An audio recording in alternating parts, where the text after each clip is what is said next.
nation of America for more than 3 decades, he's recently been getting headlines through his proposal to limit screening tapes of films being sent out prior to the Oscars.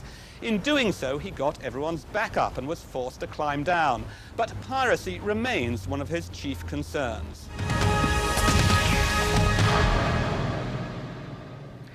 Jack Vallenti, welcome to Hard Talk, and I want to start off by asking you about piracy. How big a problem is piracy in America right now? Can you give me the dimensions?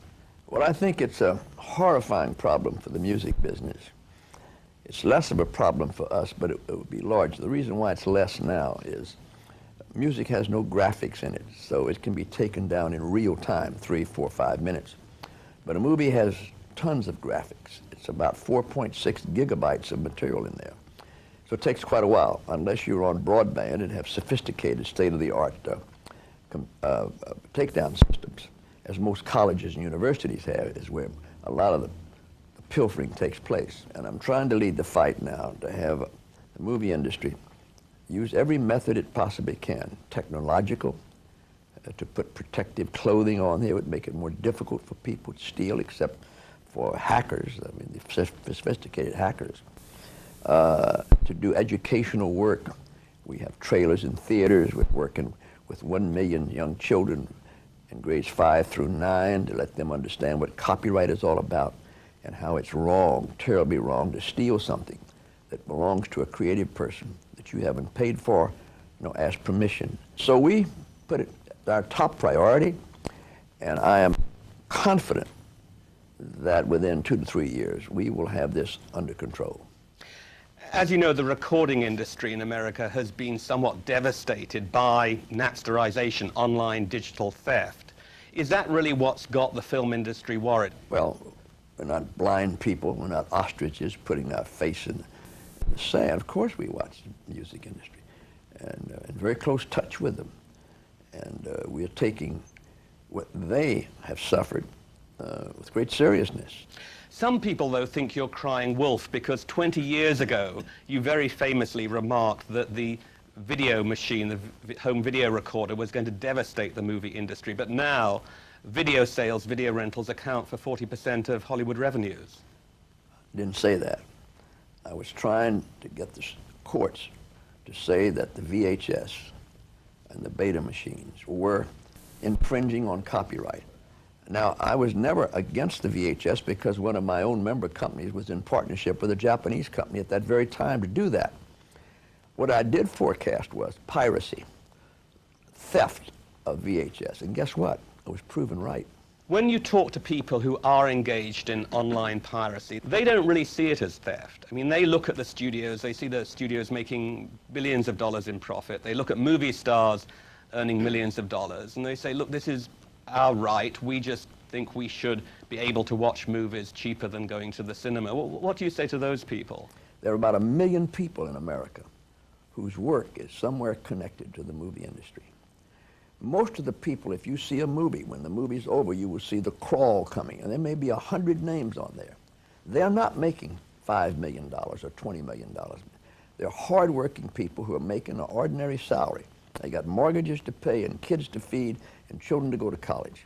These are the people that would be hurt if the movie industry in the next 4 or 5 years has to restrict production and indeed lay people off from their jobs.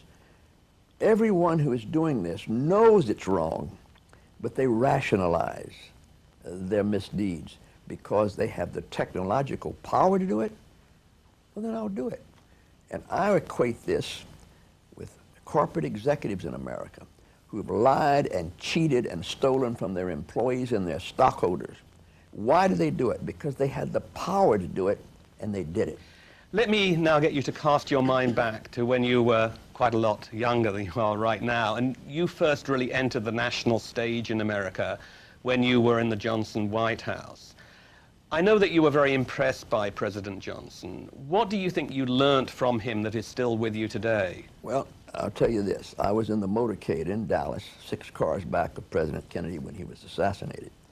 And the new president ordered me aboard Air Force One and hired me that day. I was the owner of an advertising agency and was doing some volunteer work for him. Since that day, November 22nd, 1963, I have seen 8 presidents. I've known most of the prime ministers in the world, presidents of countries. Lyndon Johnson was the single most formidable political leader that I will ever know. He transformed America. The social revolution in the Civil Rights Act of '64, the Voting Rights Act of '65. For the first time, Medicare, elderly people got money from the government for their sicknesses.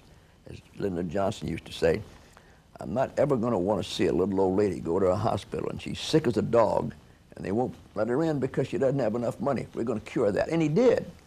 And the Elementary and Secondary Education Act, every person in America get all the education they could take by loan, scholarship, or grant. Federal aid to education never happened before. The thing that was a tumor on his face, a fungus on the face of America, was Vietnam. I said on the day that Lyndon Johnson raised his hand with Mrs. Kennedy to his left, Mrs. Johnson to his right, in the lower left-hand corner of that historic photograph is a dark-haired, distraught fella, a hell of a lot younger than the one you're gazing at now. On that day, we had 16,500 men in Vietnam. If there were no troops there, would Johnson have sent them? Now, my answer is because he wanted to build a great society, which was a revolutionary attack on all the ailments that affected America. He knew it was going to be expensive. I do not believe he would have sent troops 12,000 miles away to do that. That's my judgment. I sat in on all the Vietnam meetings. What Johnson wanted was a negotiation with the North Vietnamese. He wanted to get out. A president sending troops to die, young men, is like, as he once said, like drinking carbolic acid every morning. How objective, though, is your assessment of President Johnson? I'm biased.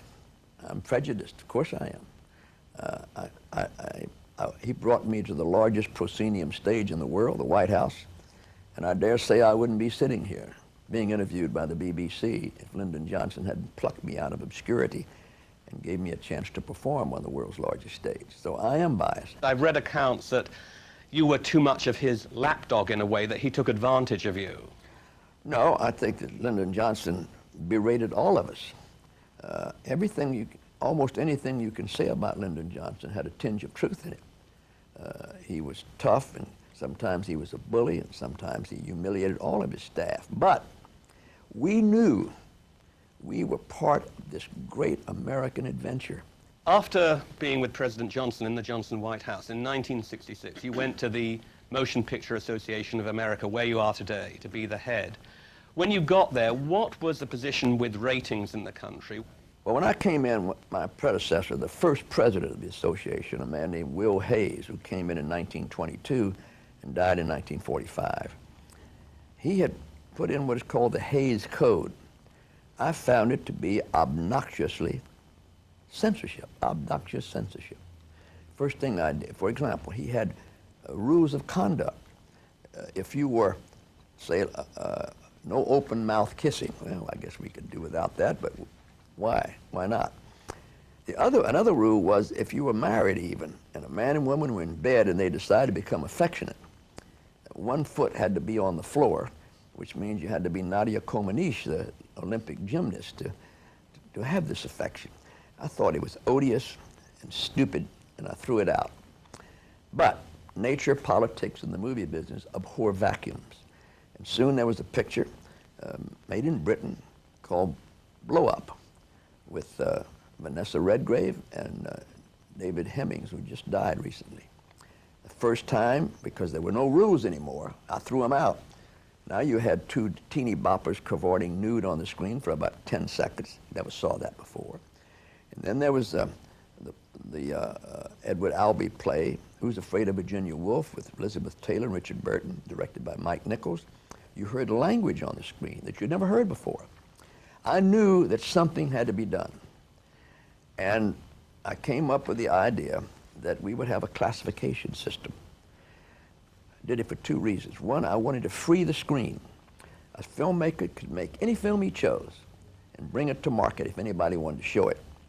But for that sublime freedom, there was a price to pay. Some children would be restricted from seeing those movies, not adults. By November the 1st, 1968, we inaugurated the first time, this film rating system. I had a lot of opposition to it, particularly within the studios. But I drew a line in the sand and I said, this is what we're going to do. And we did it. No rating system can be perfect, but do you think the system that you implemented does actually work? I don't think this is a absolutely perfect system, of course not. We depend on subjectivity to make these ratings. I hired some child behavioral experts, some social scientists to come in when the rating system first went. I said, look, you're the experts. Draw me in writing where the demarcations are. What is too much violence to take it out of the R to something else? And draw this out and write down how much you can allow here and how much you can allow there. Guess what? They didn't do it. To this very day, our Supreme Court, to this hour, cannot define pornography. So, as one justice said, I can't define it, but I know what it is when I see it. So we operate on subjectivity. Some people, though, say that the rating system is somewhat absurd. In a way, there's a double standard. Violence is more troublesome than sexual content in movies. What is too much violence? The first 23 minutes of Saving Private Ryan, the reenactment of the invasion at Omaha Beach was given an R. And I must tell you, I didn't agree with that. I thought that every kid in America ought to see that film, to see the inhumanity, the brutality of war. But Steven Spielberg thought that was right, that it ought to be an R, which is R meaning that children under 17 have to be accompanied by a parent or a guardian. And, but again, that's my judgment. Talking about your judgment, I mean, in personal terms, does it worry you that so many Hollywood films are violent? Some films that I wouldn't defend if my life and career depended on it. I won't tell you what they are, though. I'm a First Amendment man. And I believe when you're a First Amendment man, you have to allow into the marketplace the meretricious, the unsavory, the unwholesome, the squalid. And that's the price you pay for free press and free speech. You have the right then to make any film you choose, but I have the right to avoid seeing it. But don't filmmakers really have a responsibility in terms of the influence that their films will have on people? If they're showing extremely violent films as a matter of routine in summer blockbusters, that's going to have an effect on culture, isn't it?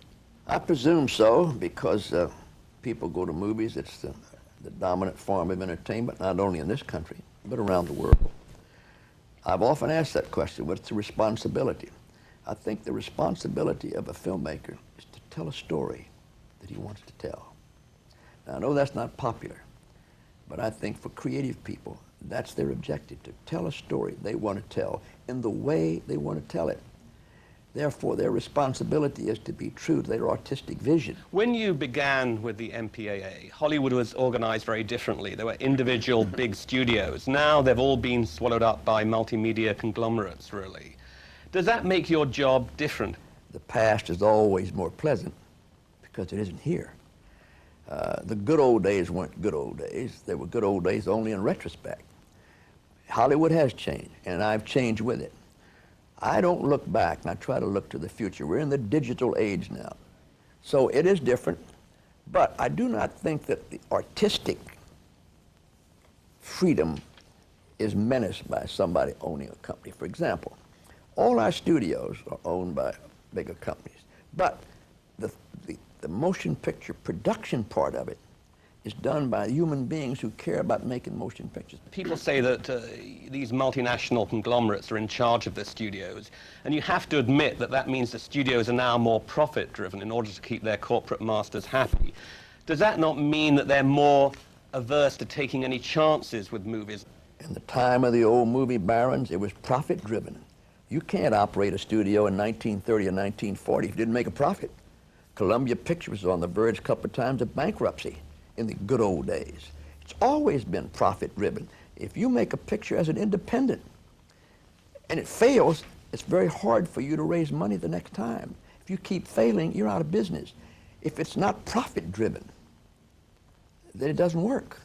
So, of course it's profit-driven, but it's always been, from day one. When Sam Goldwyn went to the Bank of America, A.P. Giannini in 1920, trying to borrow money to make films.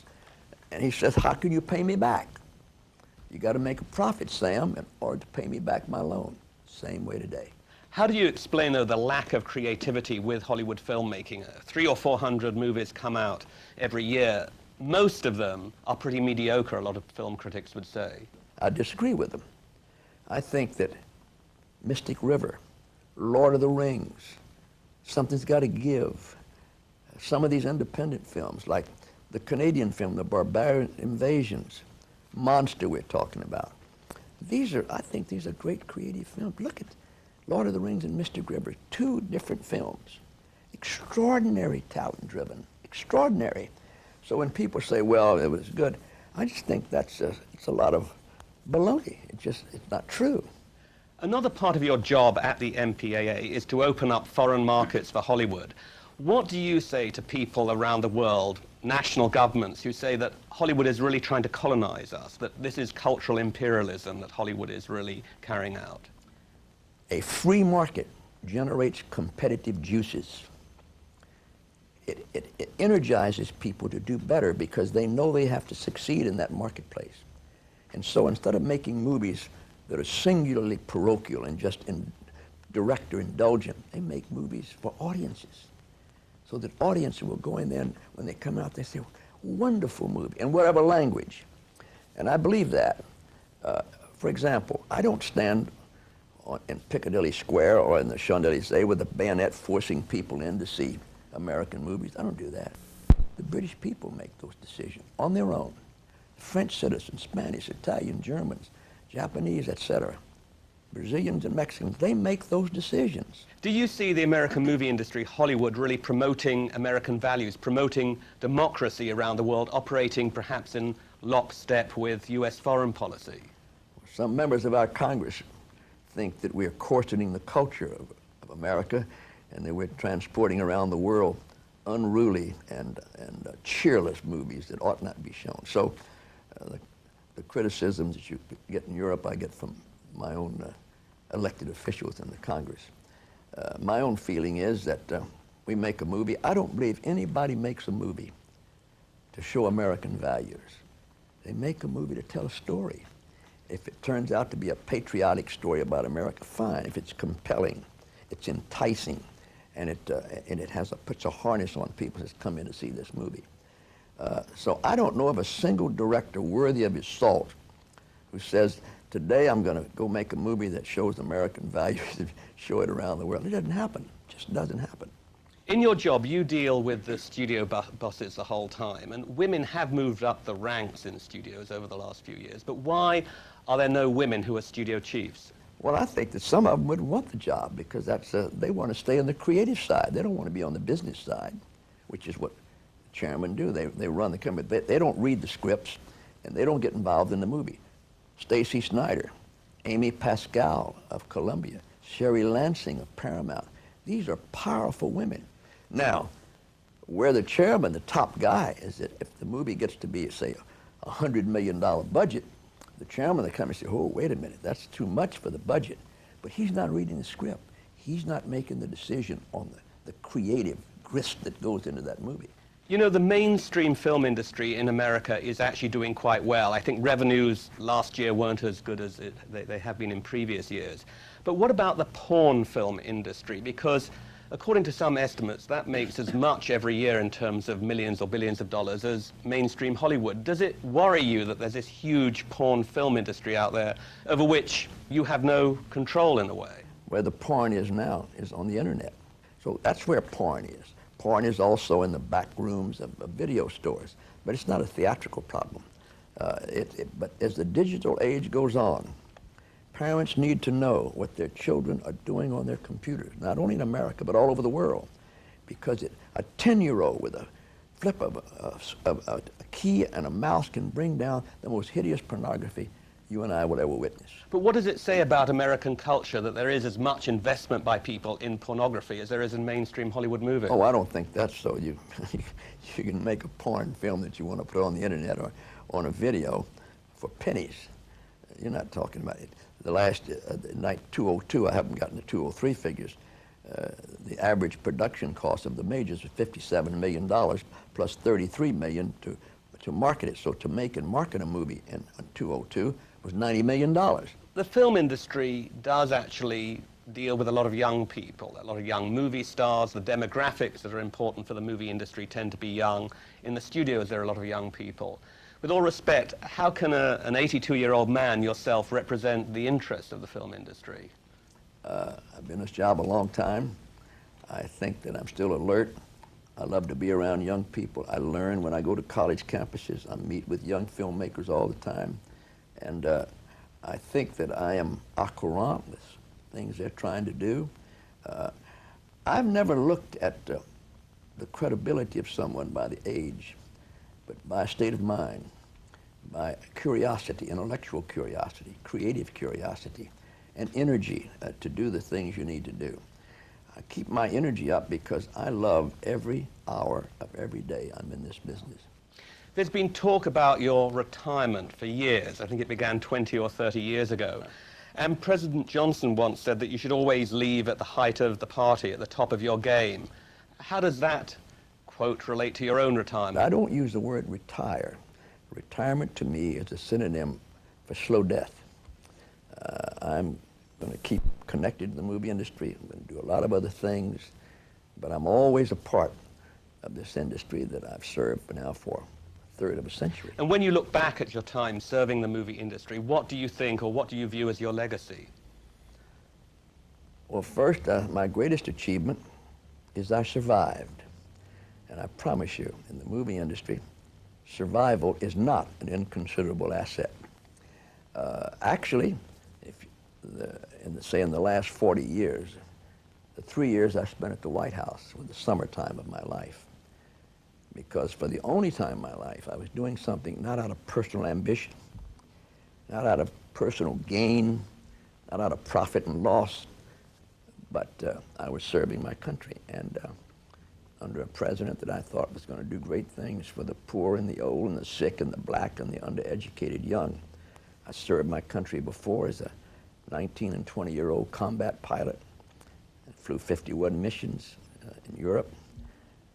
But I think serving one's country is the most satisfying thing you can do. That sounds corny, but I truly believe it.